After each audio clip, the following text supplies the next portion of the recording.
नमस्कार दोस्तों। इस वीडियो में अपन लोग आचार्य शुक्ल जी के 3 निबंध जोड़े गए हैं। एक तो उत्साह, दूसरा है श्रद्धा और भक्ति और तीसरा है लोभ और प्रीति। अपन ने 2 निबंध पढ़ लिए हैं। अगर कोई विद्यार्थी उनसे वंचित है तो आप प्लेलिस्ट के एक फोल्डर बना हुआ है स्नातक स्तरीय पाठ्यक्रम, तो उसमें आपको ये मिल जाएंगे। और वैसे टेलीग्राम चैनल का लिंक मैं हर वीडियोज़ के डिस्क्रिप्शन में देता हूँ, आप टेलीग्राम चैनल ज्वाइन करें, जिसमें उस टेलीग्राम में आपको वो सभी टॉपिक्स उपलब्ध करवा दिए जाएंगे जो कि नए जोड़े हैं द्वितीय श्रेणी में। वो जैसे पूस की रात है, पटाक्षेप नहीं होगा, इस प्रकार के वो कहानियाँ जो जोड़ी हैं वो मैंने करवा दी हैं। आप प्लेलिस्ट में से पढ़ सकते हो और टेलीग्राम से भी पढ़ सकते हो, और अपने मित्रों को भी इसमें शेयर ज़रूर करना उनको, क्योंकि नया कंटेंट हर एक विद्यार्थी को तुरंत नहीं प्राप्त हो सकता है। तो लोभ और प्रीति जो निबंध जोड़ा है आचार्य शुक्ल ने, इसमें आचार्य शुक्ल ने यही सूक्ष्म से सूक्ष्म विश्लेषण किया इसका कि लोभ क्या होता है और प्रीति क्या होती है। इसमें अंतर स्पष्ट करने के माध्यम से आचार्य शुक्ल ने देखिएगा सूर्य, तुलसी, रसखान, ठाकुर और बंकिम चंद्र जो बड़े विद्वान हैं उनके उन्होंने उदाहरण के माध्यम से लोभ और प्रीति का सूक्ष्म विश्लेषण किया है। देखिए, लोभ होता है किसी वस्तु के प्रति, यानी अपन आकर्षित हो जाते हैं, कोई वस्तु अपन को अच्छी लग जाती है, उसके प्रति आकर्षक अपना लोभ कहलाएगा। लेकिन किसी व्यक्ति विशेष के प्रति अपने मन में ललक पैदा हो जाती है ना, उसको अपन प्रेम कहेंगे। व्यक्ति विशेष के प्रति मन में ललक पैदा होने को ही क्या कहेंगे? प्रेम। तो यहाँ पर अच्छे प्रश्न बहुत शानदार बनते हैं कि लोभ किसे का है। तो देखिए, शुक्ल ने स्पष्ट किया है कि किसी वस्तु के प्रति मन में जो ललक पैदा हो जाएगी, मन में उसके प्रति अपने मन में आकर्षक बढ़ जाएगा, वो लोभ होगा। और वस्तु की जगह व्यक्ति के प्रति अपने मन में ललक पैदा हो जाएगी, उसको प्रेम कहा जाएगा। तो इसके बारे में अब अपन विस्तार से चर्चा करेंगे। बहुत अच्छी तरीके से आचार्य शुक्ल जी ने अपने को समझाने की कोशिश की है। तो देखिएगा, जिस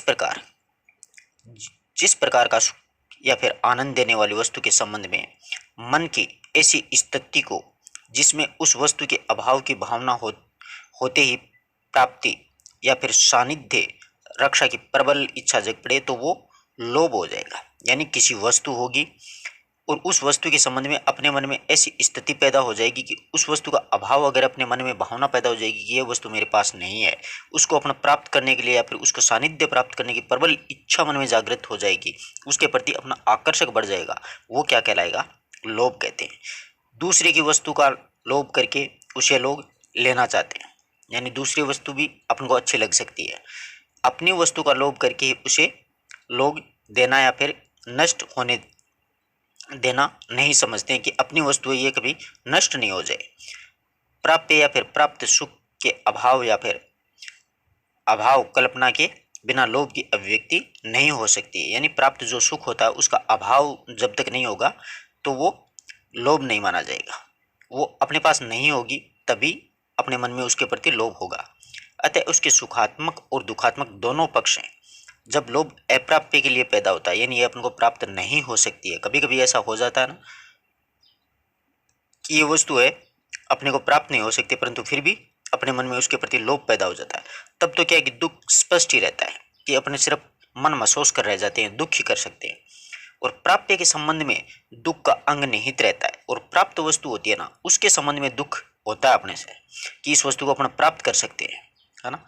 और अभाव के निश्चय ही या फिर आशंका मात्र पर व्यक्त हो जाता है।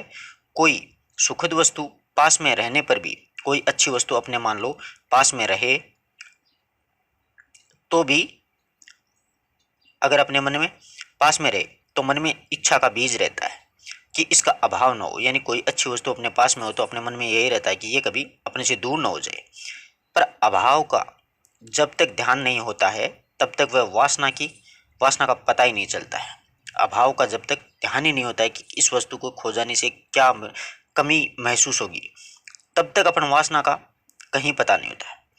हम बैठे बैठे किसी वस्तु का आनंद ले रहे हैं, मानो बैठे बैठे अपन किसी वस्तु का आनंद ले रहे हैं, उस आनंद के अभाव से जो दुख होगा, यानी आनंद के अभाव में जो दुख होगा, उसका कुछ भी ध्यान हमारे मन में नहीं है। जैसे देखिए, आप लोग मोबाइल से किसी वीडियोज़ को देख रहे हो, आपको आनंद आ रहा है, परंतु इसके साथ साथ आपके साथ में मतलब बहुत बड़ा नुकसान भी हो रहा है, क्योंकि आप वीडियोज़ डांस वाले या फिल्मों वाले या फिर कॉमेडियन वाले वो देख रहे हो, उसमें आनंद तो आ रहा है परंतु वो आपके जीवन को नष्ट कर रहा है धीरे धीरे। परंतु उसका ध्यान हमारे मन में नहीं होता है कि हमारा जीवन नष्ट हो रहा है, नहीं होता है। इसी बीच में कोई आकर के उस वस्तु को ले जाए, यानी अपने घर वाले उस मोबाइल को छीन के ले जाए, तब उसे कुछ व्यग्र होकर के कहते हैं, यानी गुस्सा तो आता है ना कि मैं व्हाट्सएप पे चैट चल रही थी और कहाँ पर बीच में आके पंगा कर दिया। अभी रहने दो, इसके पहले कोरे आनंद के अभाव में इच्छा का कहीं भी पता नहीं आता, यानी कोरे आनंद के अभाव में इच्छा का पता ही नहीं चलता, अपन तो उसमें रसगुल रहते हैं। वस्तु हटाई नहीं जाएगी, अपने मन में यही रहता है कि ये वस्तु हटाई नहीं जाएगी। वो मोबाइल वाला उदाहरण बिल्कुल सटीक बैठ रहा है, आप लोग आराम से ठंडे दिमाग से सोच लीजिएगा। आप मोबाइल में अच्छे अच्छे गाने सुन रहे हैं, आराम से आनंद आ रहा है, परंतु आपका जीवन नष्ट हो रहा है, आपका समय बर्बाद हो रहा है, उससे आपकी पढ़ाई बिल्कुल चौपट हो रही है। ये 1.5 GB डाटा दे रहा है ना, ये 1.5 GB डाटा आपको बेरोजगारी का एहसास ही नहीं होने दे रहा है।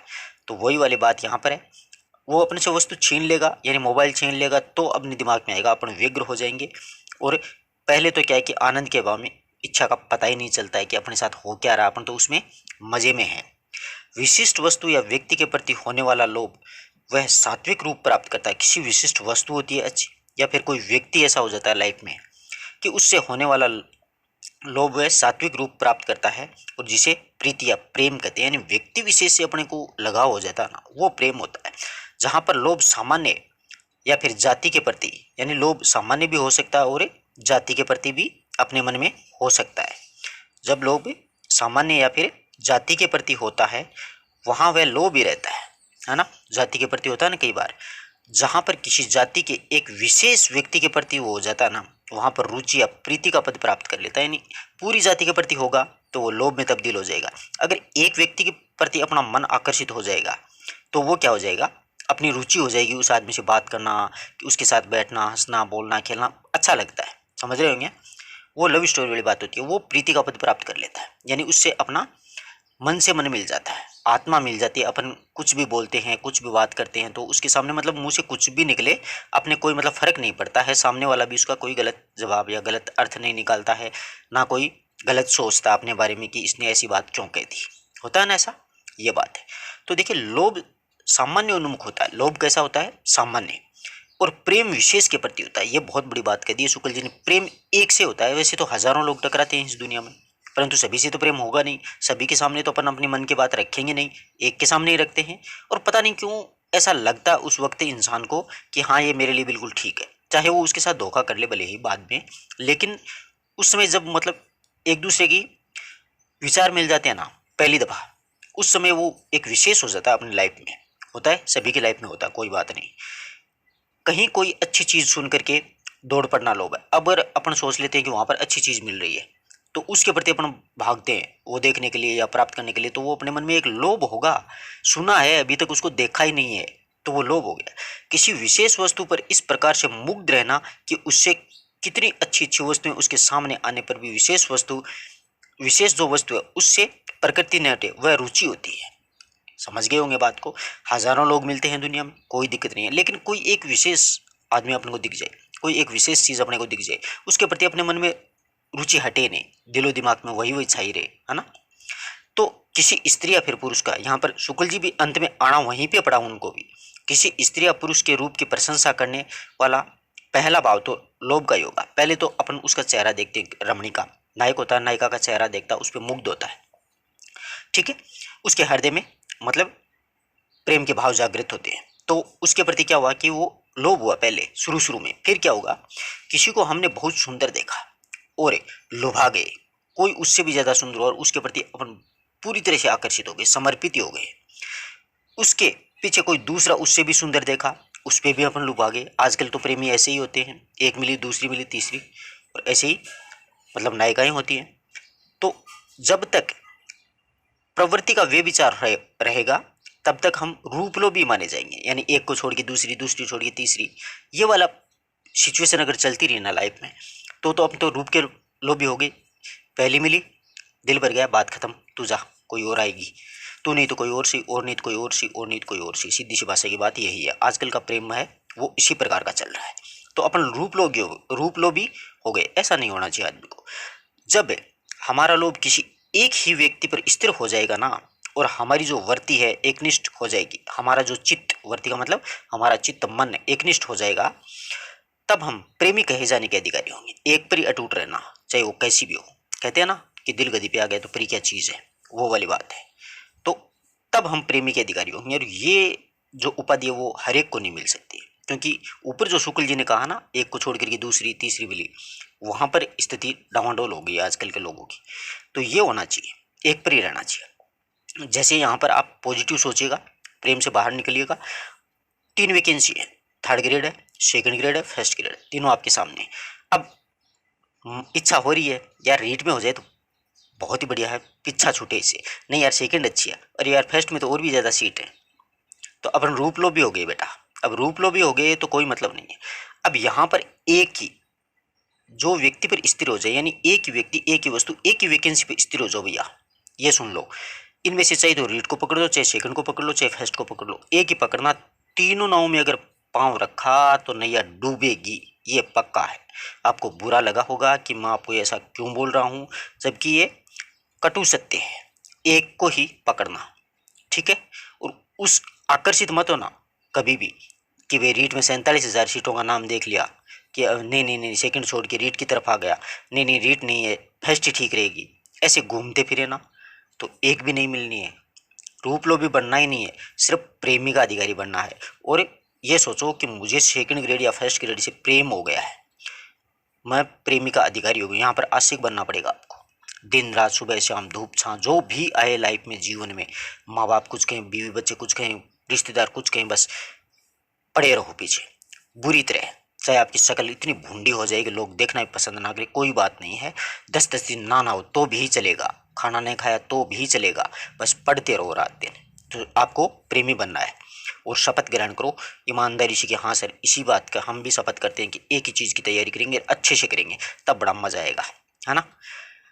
पर साधारणतया मन की ललक यदि वस्तु के प्रति होती है तो लोभ, और किसी प्राणी या व्यक्ति के प्रति है तो वह प्रीति। वो ऊपर स्पष्ट कर दिया, किसी वस्तु के प्रति अपने आकर्षित हो जाएंगे ना तो वो लोभ कहलाएगा। और एक व्यक्ति या प्राणी यानी मतलब नायिका, सीधी सी भाषा की बात है, तो वो प्रीति हो जाएगी, प्रेम हो जाएगा अपन को। अब देखो, लोभ का प्रथम संवादात्मक अवयव है, लोभ का प्रथम संवेदात्मक अवयव है किसी वस्तु का बहुत अच्छा लगना। यहाँ पर अच्छा प्रश्न बनता है कि लोभ का प्रथम संवेदात्मक अवयव किसे बताया है, किसी वस्तु का बहुत अच्छा लगना, तो उसके प्रति अपने मन में लोभ पैदा हो गया, उससे बहुत सुख या फिर आनंद का अनुभव भी होगा, है ना। अपन को अच्छा लगेगा तो आनंद का अनुभव होगा, अतः वह आनंद स्वरूप है।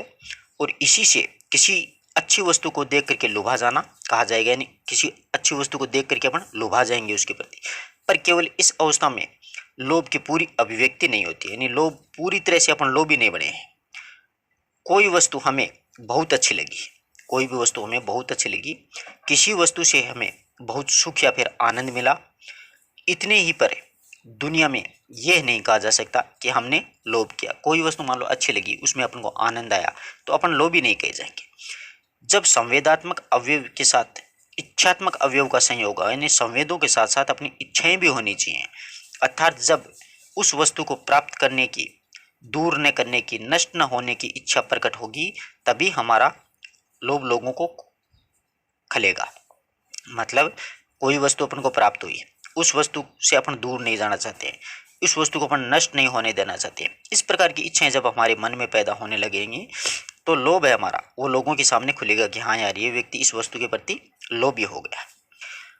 अच्छा लोभ या फिर प्रीति का ऐसा अवयव अंग है, इच्छा जो होती है ना, वो लोभ और प्रीति का ऐसा आवश्यक अंग माना जाता है कि यदि किसी को कोई बहुत अच्छा और प्रिय लगता है तो लोग कहते हैं कि वह उसे चाहता है। यह बात तो आराम से समझ में आई होगी। यानी इच्छा जो होगी वो लोभ और प्रीति का आवश्यक अंग। यहाँ पर अच्छा प्रश्न बनेगा कि लोभ और प्रीति का आवश्यक अंग किसे माना है, इच्छा को। क्योंकि यदि किसी को कोई बहुत अच्छा या प्रिय लगता है, कोई व्यक्ति को बहुत अच्छा या प्रिय लगता है, तो लोग उसे क्या कहते हैं, वह उसे चाहने लग गए। यानी उसकी जो तस्वीर और दिलो दिमाग से हटती नहीं है, जैसे 1st ग्रेड 2nd ग्रेड है वो नहीं हट रही है, तो बस आपको उससे प्रेम हो गया, उसके प्रति आपको प्रीति हो गई, आपको उसके प्रति लोभ हो गया है। भूखे रहने पर सबको पेड़ा अच्छा लगता है, भूखे रहते हैं तो मतलब खाना ही अच्छा लगता है। पर चौबीस जी पेट पर पेट भर करके क्या है कि भोजन करने के बाद पेड़े पर हाथ फेर रहे हैं। अपने पेट पर हाथ फेरने के बजाय वो पेड़े पर हाथ फेर रहे हैं कि काश पहले खाना नहीं खाया होता तो मैं पेड़ा भी खा लेता, परंतु पहले ठूंस लिया सब कुछ। अतः हम कह सकते हैं कि चौबे जी को मिष्ठान में अधिक रुचि है। तो चौबे जी को किस में रुचि होगी? यहाँ पर पेड़े को खाए तो मीठे में अधिक रुचि है। ये अभिरुचि भी लोभ की चेष्टाएं उत्पन्न करती है। इंद्रियों के विषय भेद में अभिरुचि के विषय भी भिन्न भिन्न हो सकते हैं, यानी अभिरुचि भी अपनी अलग अलग हो सकती है। जैसे देखिए, कमल का फूल और रमणी का सुंदर मुख अच्छा लगता है, सीधी सी भाषा की बात है, अच्छी बात लिखी है, ये दोनों चीजें सभी को अच्छी लगती है। वीणा की तान और अपनी तारीफ सबको अच्छी लगती है। वीणा बजती है तो अच्छी लगती है, और अपनी कोई तारीफ करता है तो अच्छा ही लगता है, और अपने बारे में बुरा कहेगा तो बुरा ही लगेगा। जूही और केसर की गंध भी अच्छी लगती है। रबड़ी और मालपुआ भी अच्छा लगता है।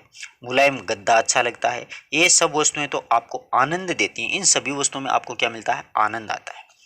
इससे प्राप्ति की इच्छा बहुत सीधी सादी और स्वाभाविक ही कही जा सकती है, यानी इनको प्राप्त करने की इच्छा तो सीधी सादी है और स्वाभाविक है, हर एक के मन में आएगी ये चीजें।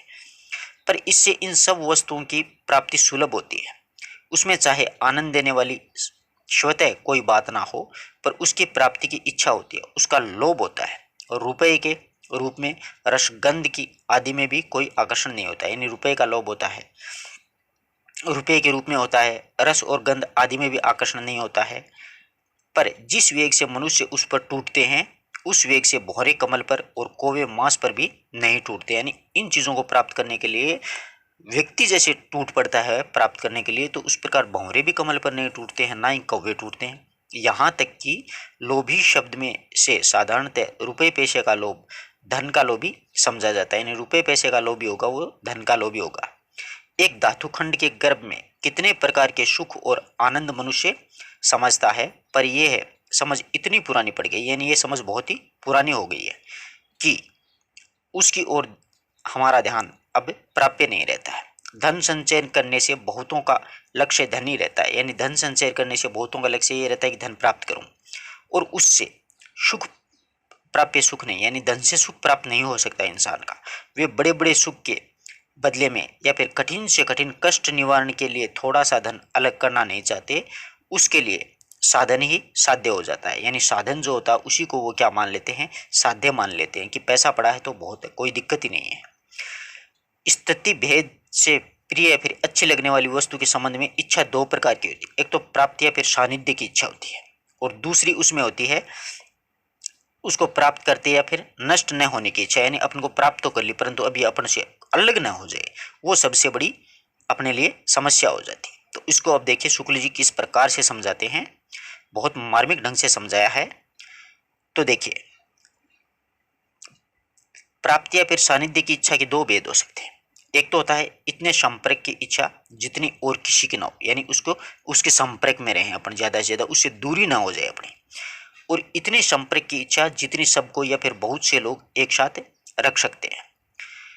इसमें से प्रथम निषेधात्मक होने के कारण प्राय विरोधग्रस्त होती है, और इससे उस पर समाज का ध्यान अधिक रहता है, यानी लोगों का ध्यान उस पर ज्यादा ही रहता है। कोई वस्तु हमें अच्छी लगती है लगा करी, दूसरों को इससे क्या, यानी कोई वस्तु अपन को अच्छी लगती है दूसरे को नहीं लगती होगी, तो इससे दूसरे को कोई फर्क नहीं पड़ता। पर जब हम उस वस्तु की ओर हाथ बढ़ाएंगे और औरों को उसकी ओर हाथ बढ़ाने नहीं देंगे, यानी हम तो हाथ बढ़ा सकते हैं लेकिन दूसरे हाथ नहीं बढ़ाने देंगे, तब बहुत से लोगों का ध्यान हमारे इस कृत्य पर जाएगा, यानी हम ये क्या कार्य कर रहे हैं कि आप तो इसको प्राप्त करना चाहते हैं लेकिन दूसरे को प्राप्त नहीं करना देते हैं, तब लोगों का ध्यान अपने इस कर्म पर जाएगा कि अपन क्या कार्य कर रहे हैं, जिससे कुछ हाथ थापने वाले होंगे और मुंह लटकाने वाले भी निकल सकते हैं। कुछ तो मतलब शाबाशी दे देंगे कि हाँ अच्छा किया, लेकिन कुछ मुंह लटका भी सकते हैं। हमारे लोभ की शिकायत ऐसे ही लोग अधिक करते पाए जाएंगे। जितना दूसरों के लोभ के जैसा अच्छा लोभ ये लोग कर सकते हैं, वैसा और लोग नहीं कर सकते, यानी कई कई लोग लोभ पर पूरी तरह से आकर्षित रहते हैं। मांगने पर पान वाला और न देने वाले दोनों इसमें प्रवृत्त होते हैं, यानी मांग सकते हैं अपन, लेकिन पान वाला और न देने वाला भी इसमें सम्मिलित हो सकते हैं। ये एक कहना है, एक कहता है कि वह बड़ा लोभी है, देता नहीं है, दूसरा कहता है कि वह भी बड़ा लोभी है, बराबर मांग करता है, कि बराबर मांगता रहता है, एक बार दीजिए दो बार दीजिए, ये रुकने का नाम ही नहीं ले रहा। रहीम दोनों को ही लोभी, दोनों को बुरा कहते हैं, दोनों को ही लोभी का है और दोनों को ही बुरा। अब देखो रहीमदास जी ने क्या कहा है। अच्छा प्रश्न बनता है कि ये दो किसने कहा है कि रहीमन वे नर मर चुके जे कहूँ मांगन जाही, उनते पहले वे मुए जिन मुख निकसे नाही। बहुत अच्छी बात कही। रहीमदास जी कहते हैं कि वे नर ये वस्ते मर चुके हैं, जे कहूँ मांगने जाही, जो मतलब मांगने जाते हैं कहीं पर, वो लोग वे मर चुके हैं, यानी उनका तो मरण निश्चित है कि मांगना तो चाहिए नहीं आदमी को। लेकिन उनसे पहले तो वो भी मुए, यानी वो मर गए हैं, जिन मुख निकसत नहीं, यानी जो मांगने जाता है उसको वो सामने वाला मना कर देता है, जिसके मुंह से ना निकल जाता है वो उससे पहले गया गुजरा है, मर चुका है वो। ये बातें कहना चाहती हैं। तो आगे बात समझ में। रहीमदास जी बहुत दानशील प्रवृत्ति के इंसान थे। ऐसा उस समय होता है जब एक ही वस्तु के संबंध में एक ओर तो प्राप्त करने और दूसरी ओर दूर न करने की इच्छा बिंब प्रतिबिंब रूप में हो। एक तो प्राप्त करता है और दूसरा उसको दूर नहीं देना चाहता है। ये दोनों इच्छाएं एक के बिंब और प्रतिबिंब के रूप में दो व्यक्तियों में होंगी, क्योंकि एक तो प्राप्त करना चाहेगा, दूसरा उससे दूर नहीं होने देगा। इसके अतिरिक्त एक ही वस्तु को प्राप्त करने की जो इच्छा है, यदि संयोग से कई प्राणियों के चित्त में हुई तो वह विरोध का पूरा विधान होता है। तो वहां पर तो विरोध ही होगा। एक ही वस्तु हो, उसको बहुत से लोग प्राप्त करना चाहेंगे। तो सारांश रूप में शुक्ल जी यही कहते हैं कि ये दोनों अवस्था में लोभ का लक्ष्य एक होने पर लोभी एक दूसरे से बहुत व्याकुल होते हैं। लोभ का लक्ष्य एक ही होगा तो लोभी तो व्याकुल ही रहेंगे। आगे देखिए, प्राप्ति की निषेधात्मक इच्छा की सदोषता और निर्दोषता भी होती है। एक में दोष सहित, एक निर्दोष यानी बिना दोष सहित। लोभ के विषय में पर यह निर्भर रहती है। लोभ के विषय में दो प्रकार के होते हैं, एक तो सामान्य, एक विशेष। अच्छा खाना, अच्छा कपड़ा, अच्छा घर, धन, जिससे ये सब वस्तुएं सुलभ होती है, यानी आराम से प्राप्त हो जाती हैं अगर पैसे होते हैं तो। सबको भाता है यानी अच्छा लगता है, सबको उसकी प्राप्ति की इच्छा भी रहती है यानी आकांक्षा। ये लोभ के सामान्य विषय हुए, जिन पर प्राय मनुष्य मात्र का लक्ष्य रहता है, जिनमें मनुष्यों का क्या रहता है, एकमात्र लक्ष्य रहता है इनको प्राप्त करने का, अतः इसके प्रति लोभ होता है। उस पर बहुत लोगों का ध्यान जाता है। पर यदि किसी को गुलाब जामुन या फिर विशेष बूंद की छींट बहुत अच्छी लगे और वह उसे प्राप्त करना या फिर न देना चाहे, तो उसके इस लोभ का बहुत कम लोगों का ध्यान जाएगा। यानी कोई किसी के पास कोई अच्छी वस्तु हो और दूसरा उसको प्राप्त करना चाहे, वो मना कर दे, तो लोगों का ज़्यादा ध्यान नहीं जाएगा। और जिसका भी ध्यान जाएगा वह उन्हें खटकेगा नहीं, यानी ज़्यादा कोई बुरा नहीं लगेगा कि यार अगले की वस्तु है, दे तो दे, न दे तो न दे। ऐसे लोभ को वो रुचि कहेंगे। सबको जिसकी हाय होती है, सब जिसको पाना या फिर रखना चाहते हैं, वह बहुत से लोगों को एक मैदान में ला करके खड़ा किया करता है, जहां एक दूसरे की गतिविधि का निरीक्षण और अवरोध बड़ी बड़ी नज़र को क्या करता है, मुस्तैदी होता है, यानी सभी की नज़रों में वो रहता है। यदि मनुष्य समाज में सबके लोभ के लक्ष्य भिन्न भिन्न होते तो लोभ को बुरा कहने वाले कहीं नहीं मिलते। यानी समाज में लक्ष्य अलग अलग होते ना, तो उसको बुरा बुरा कहने वाला कहीं नहीं मिलता। यदि एक साथ रहने वाले 10 आदमी हैं, इनमें कोई गाय बहुत चाहता है, कोई घोड़े को चाहता है, कोई कपड़े को, कोई ईंट को, कोई पत्थर को, कोई सोना, कोई चांदी, कोई तांबा, और इन वस्तुओं में से किसी को से सब वस्तुओं को प्राप्त करने की कृत्रिम शक्ति न दी तो एक के लोभ से दूसरे को कोई कष्ट नहीं पहुंचता है, यानी कोई एक दूसरे को बुरा नहीं लगेगा। लेकिन दूसरी बात यह होती है कि लोभ का एक बुरा लक्षण असंतोष होता है। यह बात सही है। लोभ का एक बुरा लक्षण क्या होता है, असंतोष होता है। उसकी एक सीमा भी होती है। कोई कितनी गायें रखता है, कितने घोड़े बांधता है, कितना सोना चांदी इकट्ठा करता है, पर विनिमय की कठिनता दूर करने के लिए मनुष्यों ने कुछ धातुओं में सब आवश्यक वस्तुएं प्राप्त करने का कृत्रिम गुण आरोपित कर दिया। यानी कुछ धातुएं ऐसी हैं जिनको प्राप्त करने में इसका कृत्रिम गुण आरोपित कर दिया, जिसमें मनुष्य मात्र की सांसारिक जो इच्छा है उसको प्रयत्न का लक्ष्य एक हो गया। सबकी टकटकी टके की ओर लगी रहती है, यानी सबकी टकटकी है वो पैसे की ओर टिकी रहती है कि यही है कुछ है। तो आगे शुक्ल जी समझाते हैं कि लक्ष्य की इस एकता से समाज में एक दूसरे की आंखों में खटकने वाली वृद्धि होती है। यानी लक्ष्य की एकता होती है सभी की, तो समाज में एक दूसरे की आंखों में खटकने वाले हो जाते हैं कि इसके पास ज़्यादा पैसे आ गए। जब एक ही को चाहने वाले बहुत से हो गए, तब एक ही चाह को दूसरे कहाँ तक पसंद करेंगे। यानी एक ही चाह को चाहने वाले बहुत से हो गए तो लड़ाई तो होनी है। लक्ष्मी की मूर्ति धातुमय हो गई, उपासक सब पत्थर के हो गए। यानी लक्ष्मी की मूर्ति है उसको धातु से बना दिया और उपासक पत्थर के हो गए। धीरे धीरे ये दशा आई कि जो बातें पारस्परिक प्रेम की दृष्टि से की जाती हैं वे रुपये पैसे की दृष्टि से होने लगी। आजकल तो बहुत सी बातें धातु के ठिकानों को ठहरा दी गई हैं। धातु का जो ठिकाना है उसको ठहरा दिया, यानी धातुओं से सब कुछ होने लग गया है। पैसे से राज सम्मान की प्राप्ति होती है, विद्या की प्राप्ति होती है, न्याय की प्राप्ति, सब कुछ हो सकता है। जिसके पास कुछ रुपया है बड़े बड़े विद्यालयों में उसके लड़के को, अपने लड़के को मतलब वो भेज सकता है ना, सही बात लिखी है। न्यायालयों में फीस दे करके अपने मुफ्त में दाखिल कर सकता है। अन्यतम भीरू और कायर होकर भी बहादुर कहला सकता है, क्योंकि वो लठेत रख सकता है पैसों से नौकर। राजधर्म, आचार्य धर्म, वीर धर्म, सब पर सोने का पानी फिर गया है, यानी पैसे का पानी फिर गया है। सब टका धर्म हो गए, यानी पैसे के धर्म हो गए सब के सब। ये तीन धर्म बताएं, राजधर्म, आचार्य धर्म और वीर धर्म। धन की पेट मनुष्य के सब कार्य लोभ में करा देने से, उसका प्रभाव को इतना विस्तृत कर देने से ब्राह्मण धर्म और क्षात्र धर्म का लोप हो गया, केवल वाणी धर्म रह गया है। बस बोलने वाला ही धर्म अभी बचा है, कोई ब्राह्मण धर्म नहीं है, कोई क्षात्र धर्म नहीं है। व्यापारिक राजनीति का प्रधान अंग हो गई है, व्यापार नीति है और राजनीति का प्रधान अंग हो गई है। तो यहाँ पर पूछा जा सकता है कि राजनीति का प्रधान अंग क्या हो गया, यानी एक बिजनेस बन गया है राजनीति। बड़े बड़े राज्य माल की बिक्री के लिए लड़ने वाले सौदागर हो गए हैं।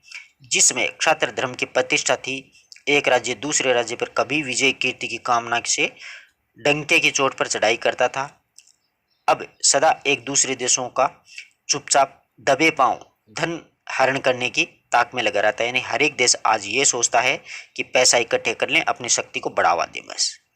और इसी से भिन्न भिन्न राज्यों की परंपरा संबंध समस्या जितनी जटिल हो गई है, कोई कोई देश लोभवश इतना अधिक माल तैयार करते हैं कि उसे किसी देश में गले मरने की फिक्र में दिन रात मरते हैं। यानी बहुत ज़्यादा माल बना लेते हैं और ये सोचते हैं कि उस देश को ये कचरा माल बेच दें। जब तक यह व्यापार उन्माद दूर न होगा तब तक इस पृथ्वी पर सुख शांति न होगी। दूर वह अवश्य होगा। क्षात्र धर्म की संसार में एक बार फिर से प्रतिष्ठा होगी। चोरी का बदला डकैती से लिया जाएगा, यानी चोरी का बदला वो डकैती से लेंगे। सामान्यतः देखा जाए तो विषयगत प्रतिषेधात्मक लोभ में भी लोभ दृष्टि जितनी भी संकुचित होती है, उसके भीतर जितनी ही कम वस्तुएं आती हैं उतना ही उसका दोष कम होता है। अच्छे भोजन को सबको पसंद, सबको चाहत होती है, यानी अच्छा भोजन होता है उसको सब चाहते हैं, अतः उसे बहुत चाहने वाली लोभी कहला सकता है। यानी बहुत लोग चाहते हैं तो उसको बहुत ज़्यादा चाहना लोभ हो जाता है। पर अच्छे भोजन से यदि किसी को मिठाई की चाह अधिक रहे तो उसका दोष कम, और मिठाइयों में से यदि केवल गुलाब जामुन भी अधिक चाह रहे, यानी मिठाई का किसी को चाह अधिक रहेगी तो कोई बात नहीं, लेकिन मिठाइयों में क्या होगा कि गुलाब जामुन की अधिक चाह रहेगी रहे तो और कम क्या कुछ नहीं समझा जाएगा। इसी प्रकार जहाँ एक ही वस्तु बहुत प्रकार की रखी हुई हो, वहाँ भी यदि कोई एक ही को बहुत पसंद आ जाए तो वह उसे लेना चाहे तो उसकी गिनती लोभियों में नहीं होगी। यानी बहुत सी मिठाई रखी हुई है, वहाँ पर एक को पसंद करता है तो वो लोभी नहीं होगा। विश्वामित्र को वशिष्ठ की गाय बहुत पसंद आई। अच्छा उदाहरण दिया है, विश्वामित्र हैं, उनको ऋषि वशिष्ठ की गाय बहुत पसंद आई और उसके बदले में बहुत सी गायें देने को तैयार हो गए। परंतु वशिष्ठ ने क्या किया, अपनी गाय नहीं दी। इसके लिए वह लड़ भिड़ कर भी विशिष्ट लोभी नहीं कहलाई थी, विशिष्ट लोभी नहीं कहलाई, नए विश्वामित्र। इसी प्रकार एक नवाब साहब को बाबू हरिश्चंद्र का एक एल्बम बहुत पसंद आया। पार्थिंद बाबू हरिश्चंद्र है ना, वो पहले एल्बम भी निकालते थे। आप लोग सोचते होंगे कि एल्बम तो आजकल ही आती है पंजाबी गानों के, उस समय में भी आया करते थे। एल्बम पसंद आ गया। ये लोभ के विषय के उदाहरण है। उसके प्रति जो लोभ होता है उसके अवसर इतने कम होते हैं कि उसके स्वभाव या फिर अधिक अभ्यास का अनुमान नहीं किया जा सकता। पर किसी की अच्छी चीज देखते ही मुंह में पानी आ जाता है, बराबर खरी खोटी सुना करते हैं। एक लोभी से दूसरे लोभी का निवारण भी होता है। उससे लोभी में अन्य वस्तुओं के त्याग का साहस आता है। और विशेष विषयगत लोभ यदि बहुत प्रबल और सच्चा हुआ तो लोभी के त्याग का विस्तार बहुत बड़ा होता है। लोभ तो उस एक विषय एक विशेष और निर्दिष्ट वस्तु से होता है। लोभ तो एक ही वस्तु के प्रति हो सकता है, अतः उसके अतिरिक्त अन्य अनेक वस्तुओं का त्याग वह उसके लिए कर सकता है। विश्वामित्र एक गाय के लिए अपना सारा राजपाट देने को तैयार हो गए थे। अन्य का त्याग अन्य और सच्चे लोभी की पहचान होती है, यानी उसका त्याग कर देता है तो वो सच्चे लोभी की पहचान मानी जाती है।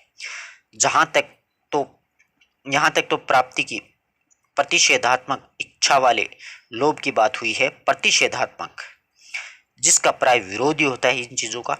अब प्राप्ति की इच्छा का विचार करता हूं। अब देखते हैं कि वो प्राप्ति कैसे हो, उस पर विचार करेंगे, वो देखेगा आप लोग। बहुत ही सूक्ष्म विश्लेषण किया है लोभ और प्रीति का। यानी ये जो निबंध आपको मैं सच बताऊं, बड़े बड़े विद्वानों को भी नहीं समझ में आया कि ये लिख के क्या गए हैं शुक्ल जी। देखो कितना सूक्ष्म लिखा है लोभ और प्रीति के बारे में, जिससे एक ही वस्तु के संबंध में बहुत से लोग बिना ही किसी विरोध के रख सकते हैं, और जिस लोभ से दूसरे को कोई बाधा या कष्ट पहुंचता है उसी को पहले एक प्राय उसे बाधा या कष्ट होता है बुरा कहता है, फिर दूसरा, फिर तीसरा, इस प्रकार बहुत से बुरा कहने वाले भी हो जाते हैं। यानी एक वस्तु के लिए लोग लड़ने लगते हैं तो वो बुरा ही कहेंगे।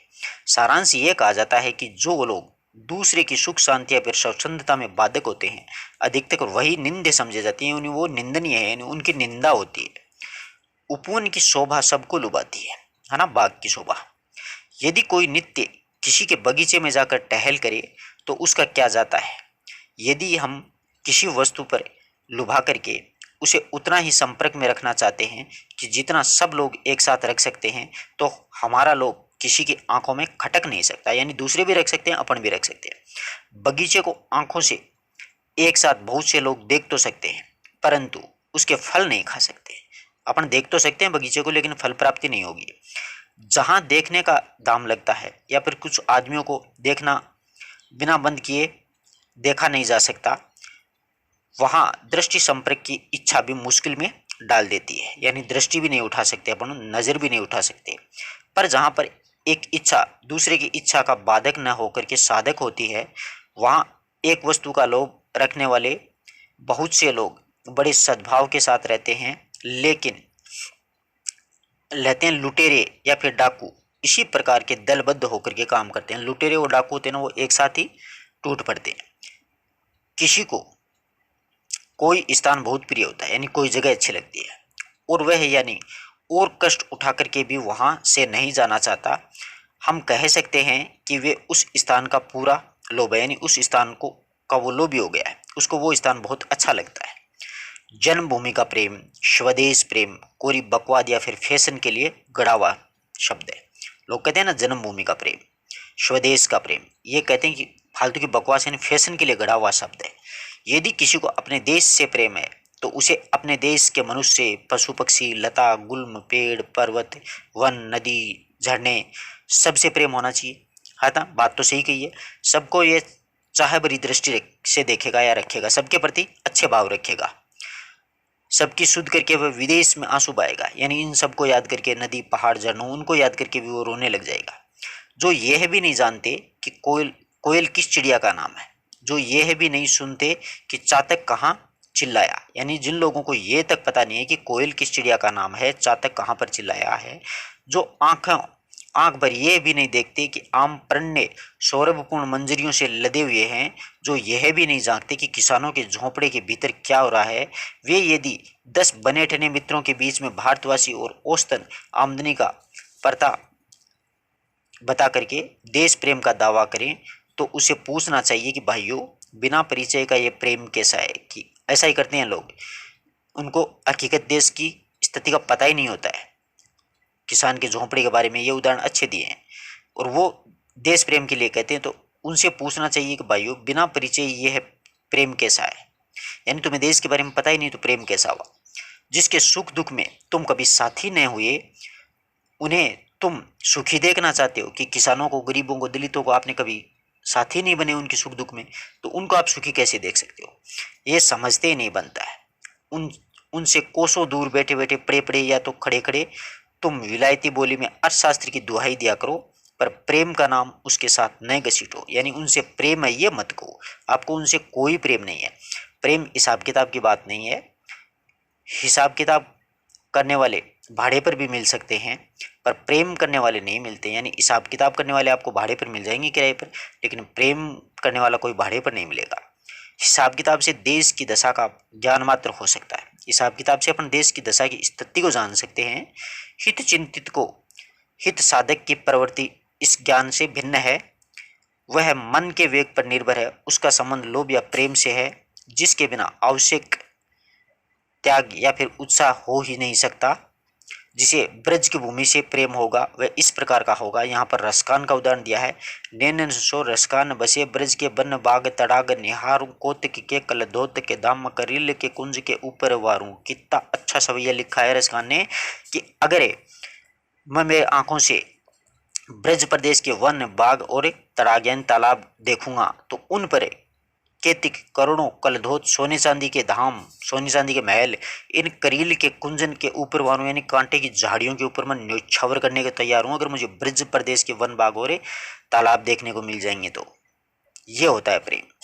रसकान तो किसी लकुटी और कामरिया पर तीनों पुरों का राज सिंहासन तक त्यागने को तैयार थे, पर देश प्रेम की दुहाई देने वालों में से अब कितने अपने किसी थके मांदे भाई के फटे पुराने कपड़ों और धूल भरे पैरों पर रीझ करके या फिर कम खींच करके बिना ही मन मेला किए कमर की फर्श भी मेली होने देंगे। मोटी आदमियों, मोटे जो आदमी हैं, तुम जरा सा दुबले हो जाते अपने अंदेशे से सही तो न जाने कितनी ठठरियां पर मांस चढ़ जाता। यानी आप थोड़ी से मोटे आदमी दुबले हो जाते तो तुम्हारे ठठरियों पे थोड़ा सा क्या होता, गरीब आदमियों के मांस चढ़ जाता। अब पूछिए कि जिनमें ये देश प्रेम नहीं है उनमें वह किसी प्रकार हो भी सकता है क्या? हाँ, हो सकता है। परिचय से, सानिध्य से, जिस प्रकार लोभ से सानिध्य की इच्छा उत्पन्न होती है उसी प्रकार सानिध्य से भी लोभ या फिर प्रेमी की प्रतिष्ठा हो जाती है। यानी सानिध्य मतलब पास में रहना। जिसके बीच हम रहते हैं उन्हें हम बराबर आंखों से देखते हैं। अब यहाँ तक अपन ने पढ़ लिया है और नेक्स्ट जो वीडियो होगा उसमें बाकी बचा निबंध पढ़ेंगे। यहाँ तक आराम से आपको समझ में आएगा लोभ और प्रीति के बारे में शुक्ल जी ने क्या क्या समझाया है। रसखान के उदाहरण भी दिए हैं, बीच में सूर के दिए हैं, तुलसी के दिए हैं, ठाकुर के, रविंद्रनाथ टैगोर के। इस प्रकार से उदाहरणों के माध्यम से समझाने की पूरी कोशिश की है। अपने मित्रों तक जरूर शेयर कर देना। टेलीग्राम चैनल ज्वाइन कर लेना, उसका लिंक आपको डिस्क्रिप्शन में मिल जाएगा। धन्यवाद दोस्तों।